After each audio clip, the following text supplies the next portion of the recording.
And in the meantime, I'm going to call up, where's my colleague, David Gibbs, to share a little bit around what the opportunity coming up next. So, David Gibbs, take it away. Thank you. Thank you, Monty. I'll start up here, but I'll probably wander around the room. I do that often. Hello again, David Gibbs, Community Initiatives. And I have to say, without a doubt, North Sound is one of my favorite, if not favorite, places to come. I am still full, not from lunch, but from this morning.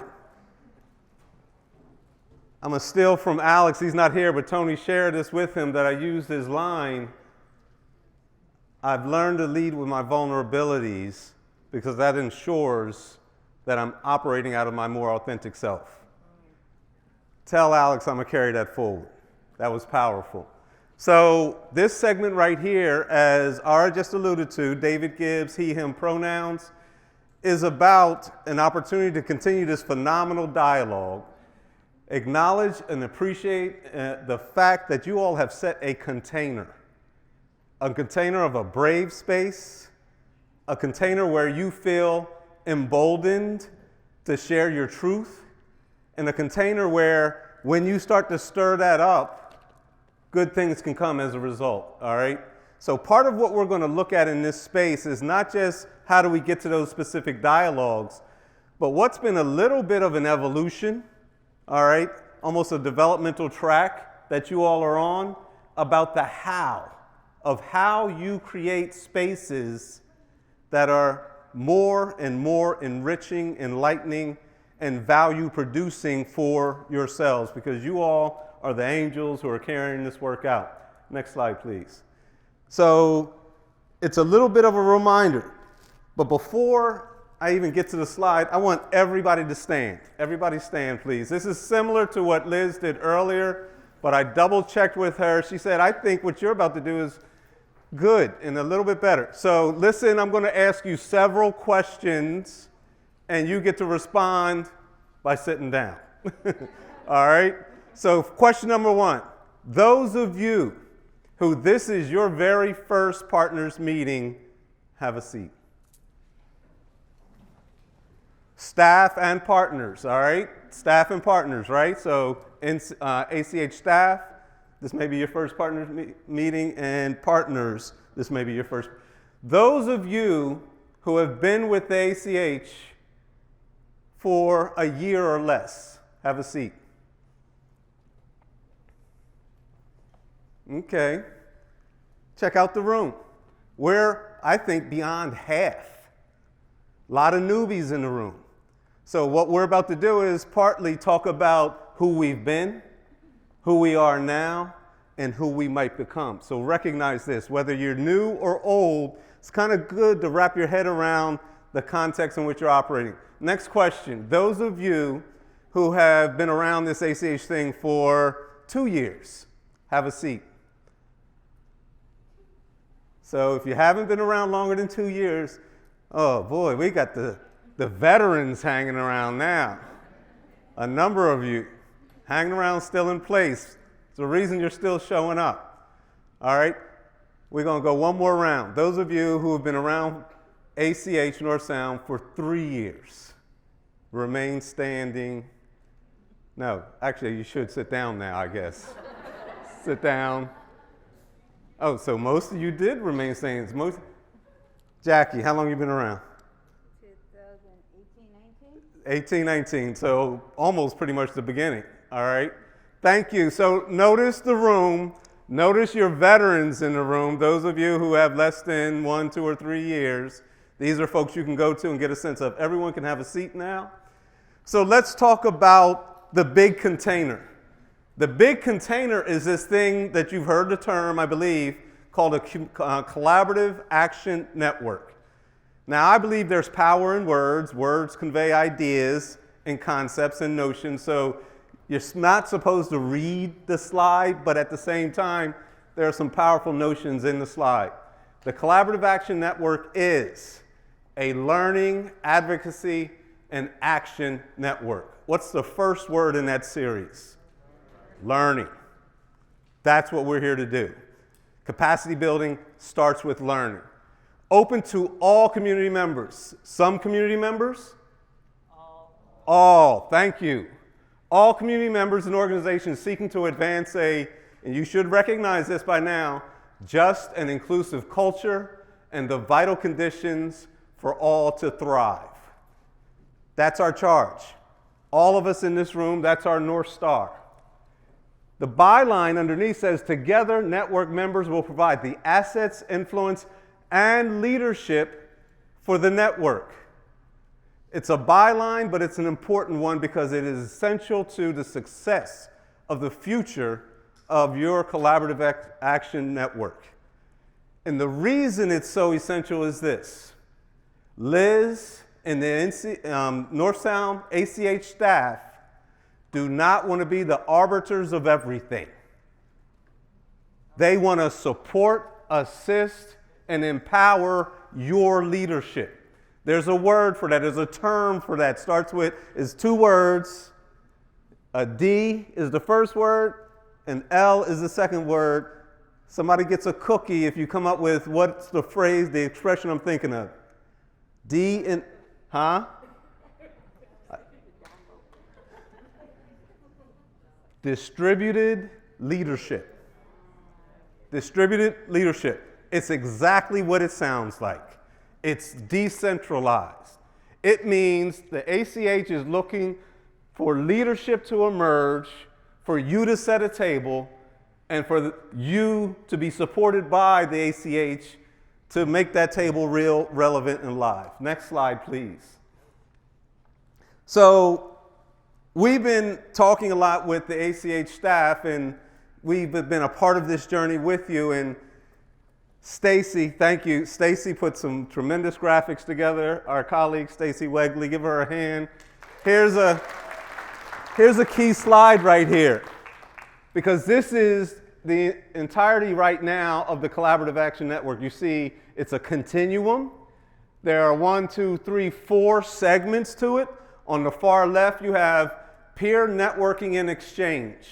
Examples are this partner meeting is a peer networking and exchange opportunity. All right? The Salmon People film screening was a peer network and exchange opportunity. All right? On the left side, we have the less structured, less commitment oriented. It's an event, you show up, you wipe your hands like this, and you go home. Hopefully you carry the knowledge forward, however, right? In the middle, you have capacity building.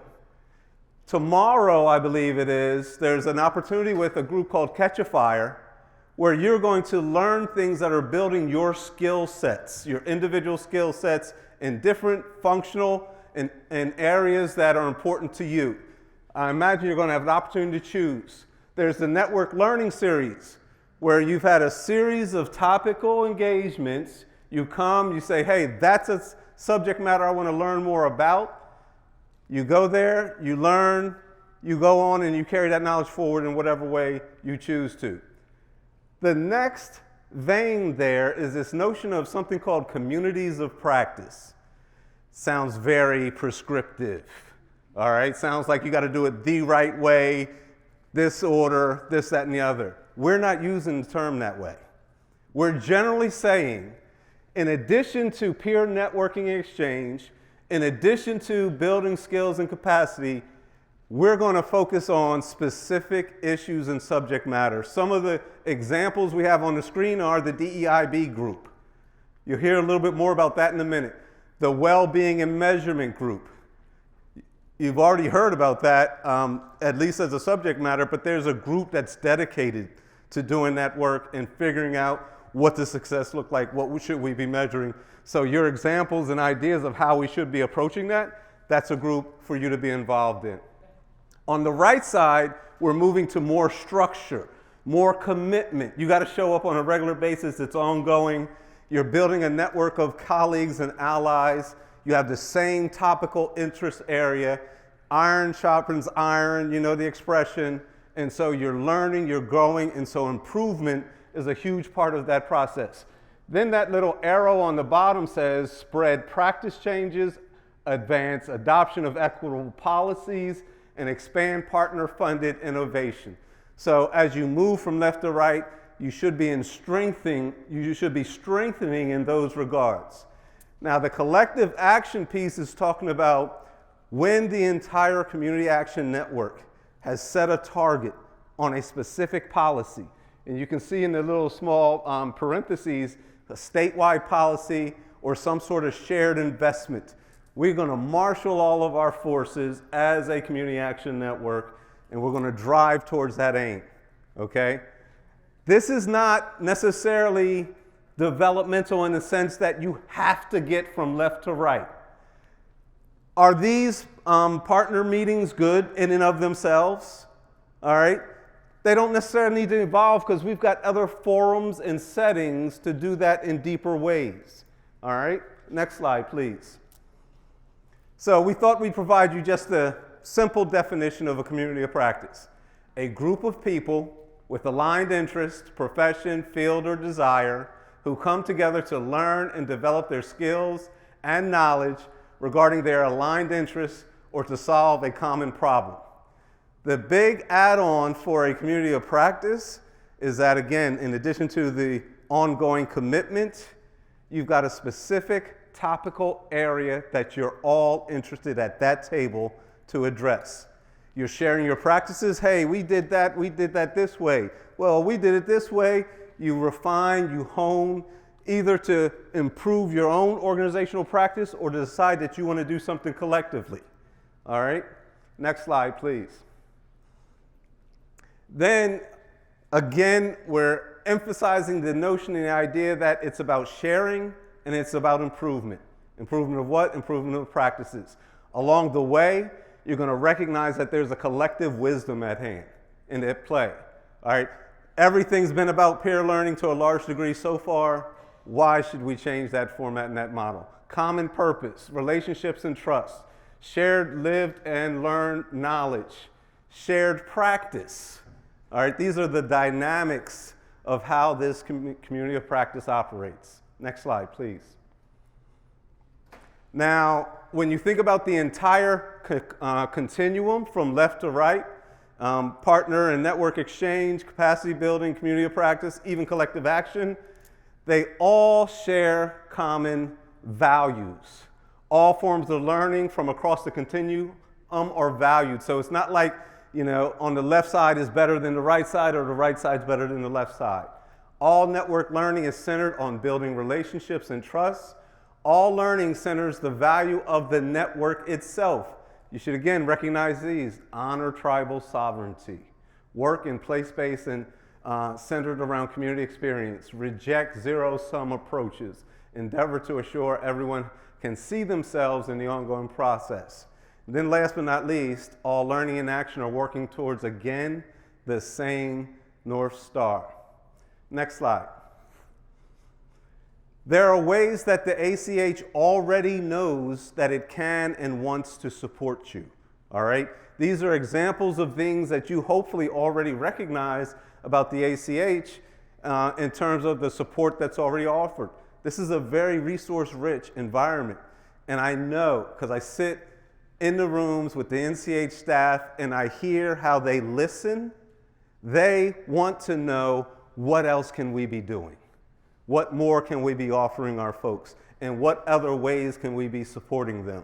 So build that kind of rapport, relationship, and engagement with the ACH staff.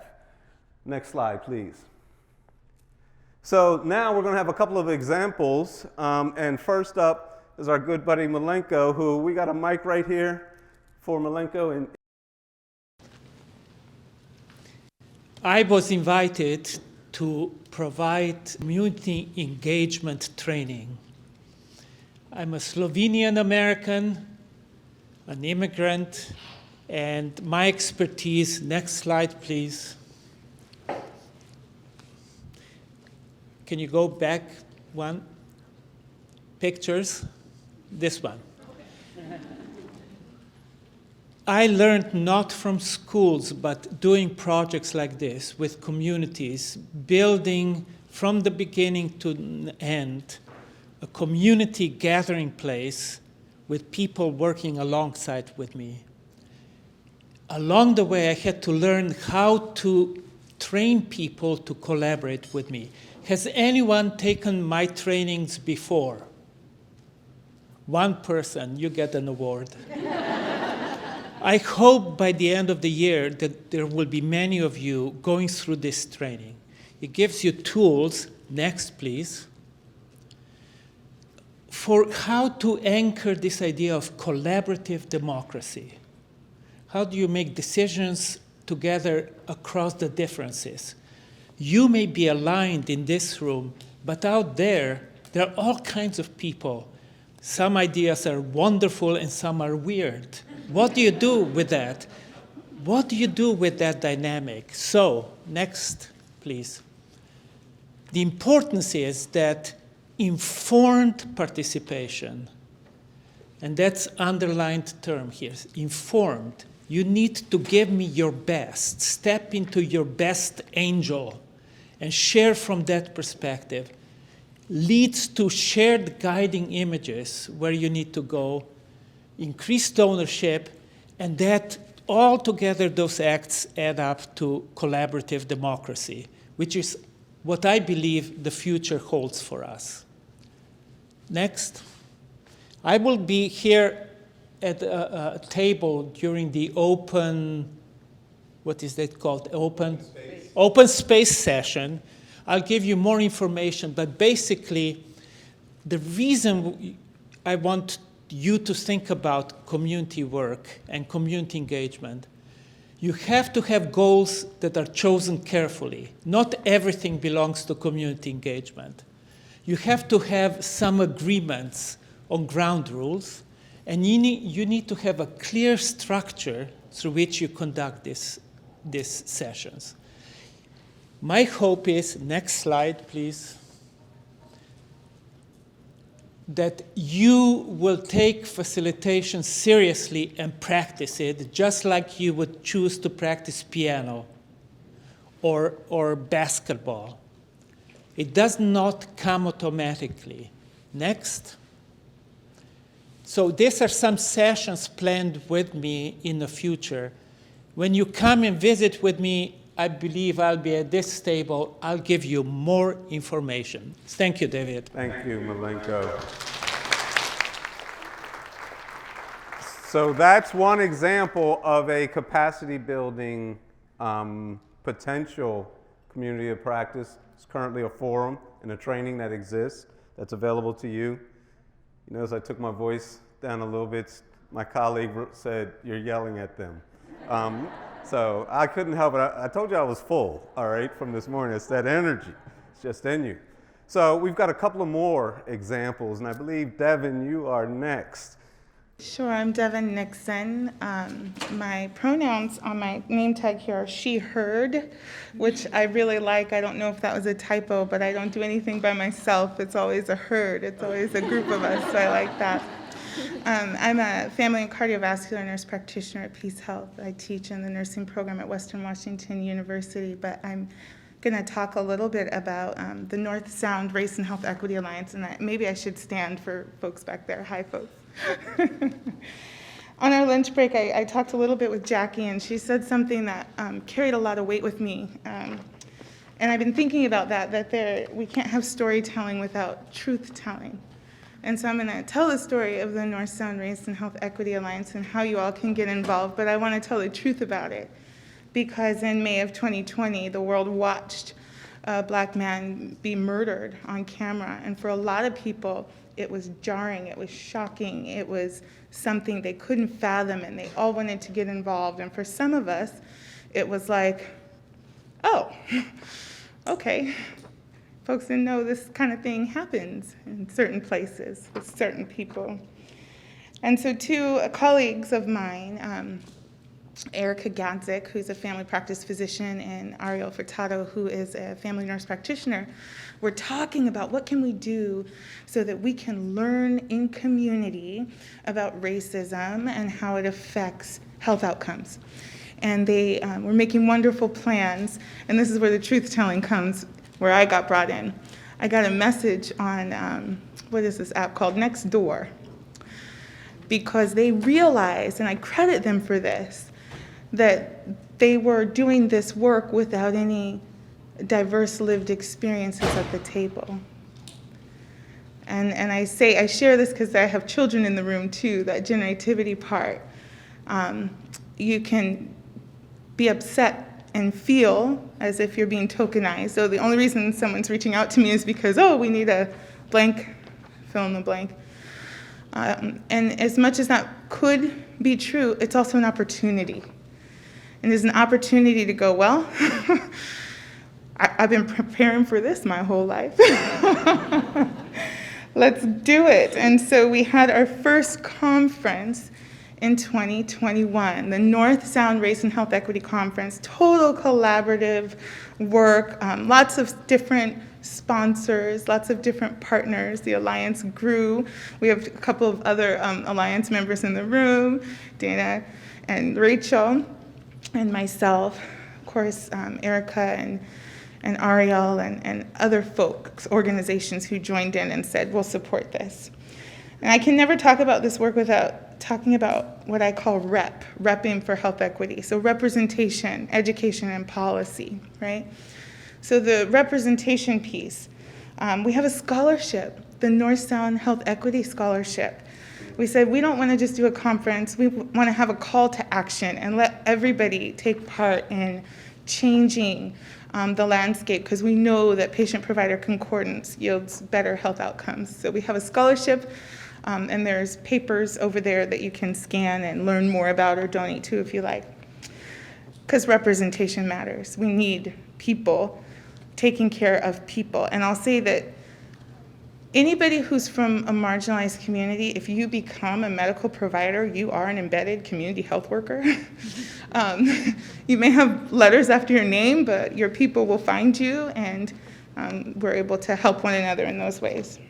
The education piece is, again, the conferences. The first year we learned together. We learned about the numbers. We learned about health disparity together. The second year we had Ben Danielson, Dr. Danielson, as a guest speaker. And the third year we had Shoma. So we talked about the science of belonging last year. We're getting ready for our 4th annual conference, and that's going to be next spring, so March. Another reason to scan the paper and get on the mailing list so that you can know when that's happening.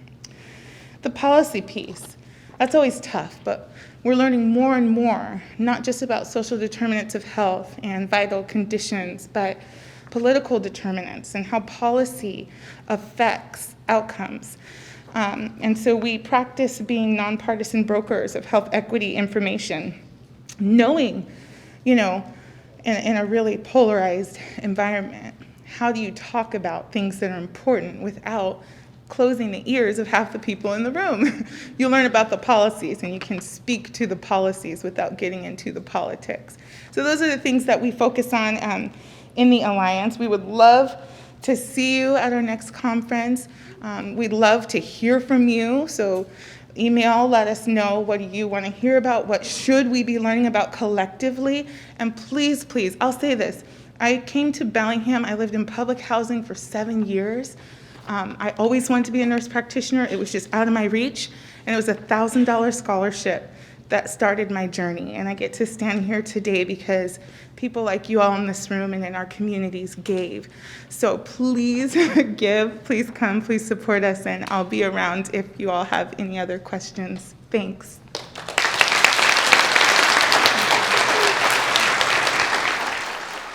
Thank you, Devin. Beautiful. So, Malenko, Devin, these are going to be open space tables where you can go and sit and be with these people. We've got one more open space topic that our good friend Cynthia is going to speak to. And if we got a mic handy, here we go. Hi again. Hi. So, thank you. I love this topic, so this is good. As everyone or many of you know, I was a diversity, equity, inclusion practitioner in my position before, and I have been for many, many years, over 30 before well, I won't tell you how old I am. But this topic has been around for a long time. We've been talking about it, we've been trying to figure it out, and not everyone is on the same page. What I would love to do is to invite people who are either DEIB practitioners or those who are very committed to the work to come to the table and let's have some conversations about how can we create support around this issue, be it from the top down, from the bottom up, or right there in the middle. We've got CEOs and leadership, C-suite folks that have no idea how to support, have no idea what it is, and I see some eyes rolling. They have no idea what it is, and they don't really recognize that it's necessary. How can we support that? How can we support practitioners in your agencies or those teams who are working together for to advance equity in your workplaces and in your home lives? Also, how can we create healing spaces for those practitioners who may be burnt out? It's a tough job. And so I would love for us to come together, have some conversation, and see where we go from there. Fantastic. Thank you. I mean, do those not sound like three delicious topics?